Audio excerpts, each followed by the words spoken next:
I am going to be talking about my Kundalini rising symptoms. And with each chakra, there were different symptoms related to that chakra that Kundalini was working through. But there were some symptoms that stayed consistent throughout my entire experience. So I'm definitely going to be talking about those, and I'm going to explain what happened to me from my root chakra all the way up to my heart chakra.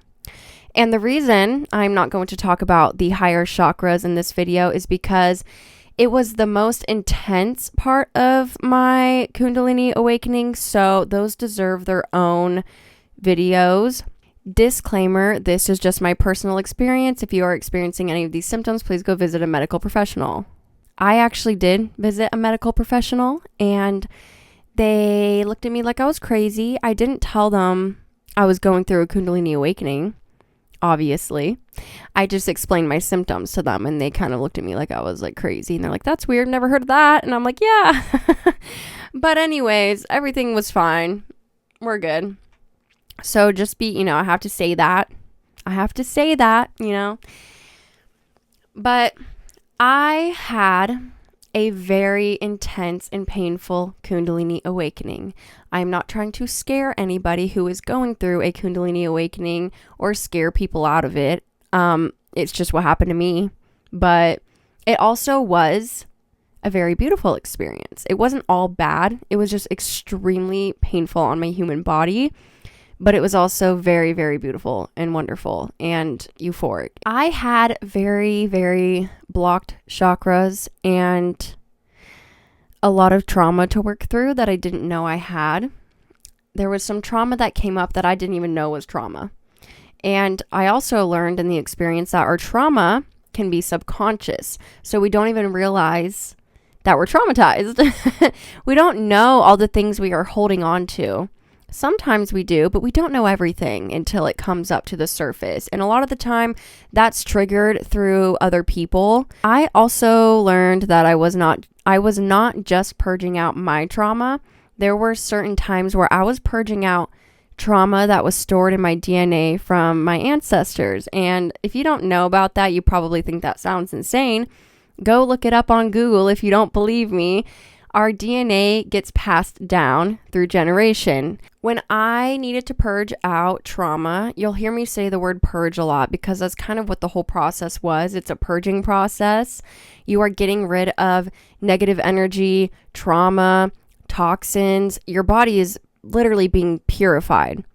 And it's not a pleasant process, at least in my experience.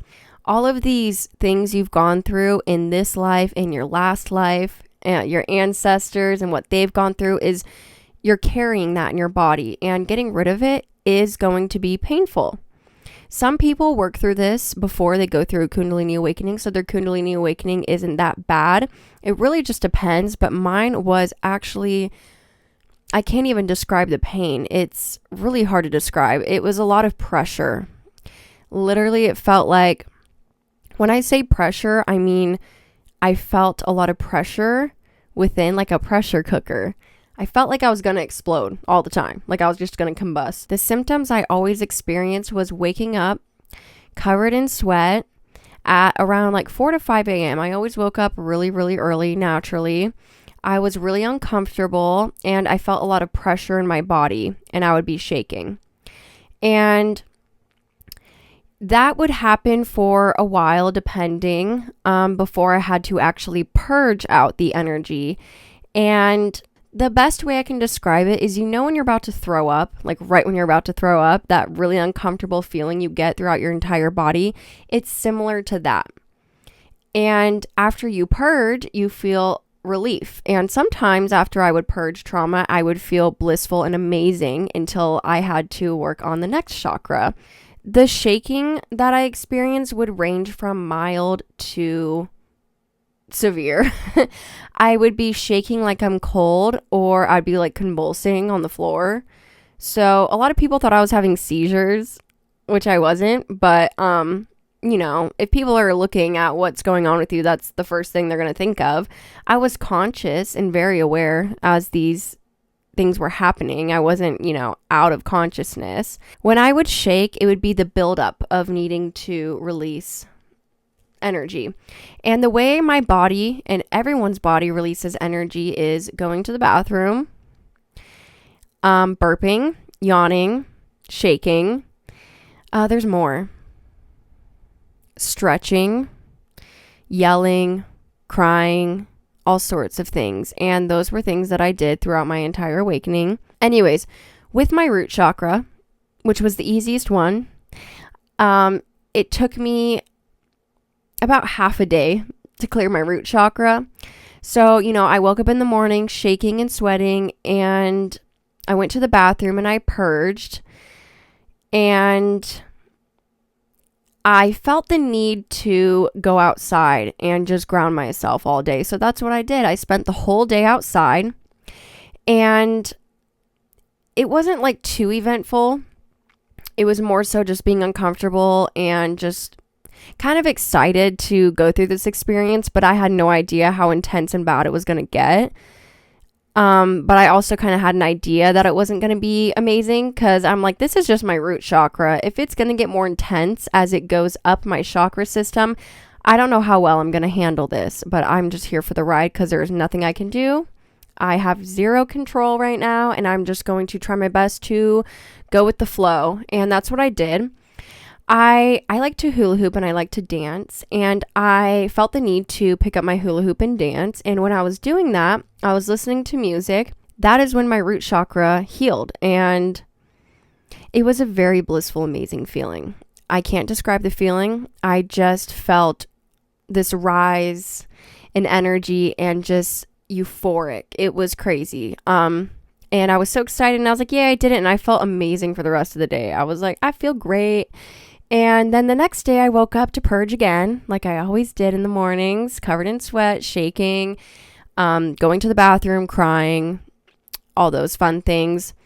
And I don't really remember much when it came to my sacral chakra. I honestly don't. It was kind of just the normal, usual purging symptoms. And then when it came to my solar plexus chakra, that is when things started to get a little interesting. I had steak the night that I was purging my solar plexus chakra, and I was so nauseous. And I did get nauseous every time I needed to purge, but this was like unbelievable. And I had to purge out the energy from the steak that I ate. And that's when I realized I can't eat meat anymore. It was so obvious to me. It wasn't going to resonate with my energy, and it wasn't going to help me cleanse my body. So I was pescatarian for 1.5 years during and after my Kundalini awakening. But I eat meat now because when I got pregnant, I just listened to my body and it was telling me to eat meat. And while breastfeeding, I feel like I still need meat. So the point is to listen to your body. And in fact, this entire experience is about listening to your body. Everyone's needs will also be different. That's kind of the main thing that happened when I was healing my solar plexus. There was other things that happened, traumas, like weird ones that came up that I had to purge out, but it was mostly crying and shaking and going to the bathroom, like I said, all those other symptoms. Those symptoms that I mentioned in the beginning were consistent throughout, and they got more and more intense as I went through each chakra. So when things started to get really interesting and really painful is when I had to clear my heart chakra. And from then on out, it was just a lot and really hard.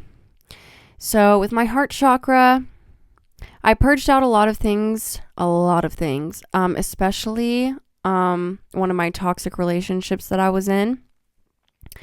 And the craziest experience that I had during my heart chakra clearing was I was laying on my bed and I had extreme pressure and pain in my entire body and in my chest and in my heart. And I was convulsing and just crying. And the pain was so bad that I called on my guardian angel to make it stop. I was like, please make it stop just for 1 minute. I just need 1 minute. And after begging,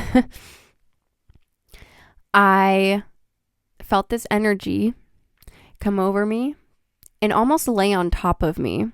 It was so loving, and I instantly stopped shaking and felt completely normal and stopped crying. And I just felt great and normal. And I felt that for 1 minute, and then I felt the energy release off of me, and I had to continue purging.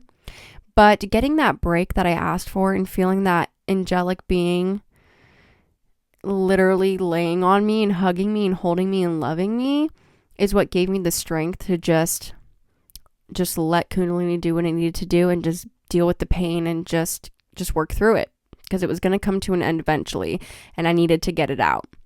But that was the main thing that happened with my heart chakra.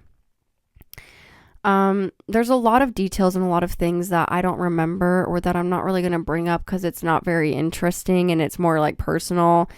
I'm trying to mainly explain the symptoms that I had and some of the weird, crazy spiritual experiences that came with the awakening. But now that's kind of overall the main things that happened. There were some weird symptoms that I haven't mentioned yet, and I'm going to talk about it right now. The first one is my hair and my nails were growing really fast. And I just had dyed my hair bright orange, so I had no roots. And about 2 weeks into my Kundalini awakening, my hair grew so fast. Even my mom was mentioning it. She's like, I just can't believe how much your hair has grown out. And it was basically the amount of hair that would take 2 months to grow happened in 2 weeks. It was insane. And I really wish my hair always grew that fast. It was kind of magical, honestly. And another thing is I was shedding like a snake. Everything that happens to you on the outside of your body, your physical appearance and all of that, is because of something that is going on within your body. And the shedding was very symbolic for the purging process and shedding the old energies out of my body.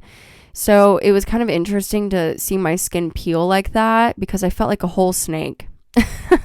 I felt like a snake. You know, like I said, I'm not trying to scare anybody. It was just really painful for me because you're purging out toxic energy and trauma that's stored in your body and your DNA, and it's not going to be a fun experience. At least it was not for me. But I also didn't really do a lot of meditating, and I did inner work, but a lot of it was subconscious. I didn't even know the trauma that I had because I wasn't aware of it. And it's kind of hard to dig into that subconscious place because most of the time our trauma is revealed to us through triggering, when other people just exist and it triggers you and it brings something up, and that's how we can heal. But I'm really grateful for the experience, and I'm not done talking about it. There are so many other things to talk about, and my throat chakra and my crown chakra are going to be quite the story. Not my third eye, because my third eye actually wasn't that bad. I just had headaches, really bad headaches. The thing that sucked about my crown chakra was I was hyper aware to the point where I could feel the energy of every object on my skin. I know that sounds insane, but it was really uncomfortable and kind of annoying. Another thing that happened during my lower chakras is I entered psychosis for a week. It was only a week, but I was kind of going insane because I had direct contact with my spirit guides. I was way too connected to the higher realms, especially when I went pescatarian, and I was seeing spirits more than I already do in general. And it was overwhelming. So I'm really grateful that we're not always tapped in. Anyone who is a psychic or spiritual or is tapped in to the unknown, I guess you could say, they'll know what I'm talking about. But I'm glad I'm not always tapped into that, because if I was, I would go absolutely insane, as I did. But those are kind of the main things. If I remember more stuff, which I know I will, I'll talk about it in more videos, and there's a lot to talk about. I know it's not much information, but I'm trying to just give you the gist of it, because I'm not going to go into detail. A lot of things that happened I can't even say on YouTube, unfortunately. Maybe I can. I don't really know the rules around here very well, so I hope you enjoyed that. I hope this helps. And if you are going through a painful awakening the way I did, just know you will make it out and you will be okay, and it'll change your life, and it will be amazing when you look back on it. You'll be so grateful. So anyways, thank you for watching, and I will see you in the next video.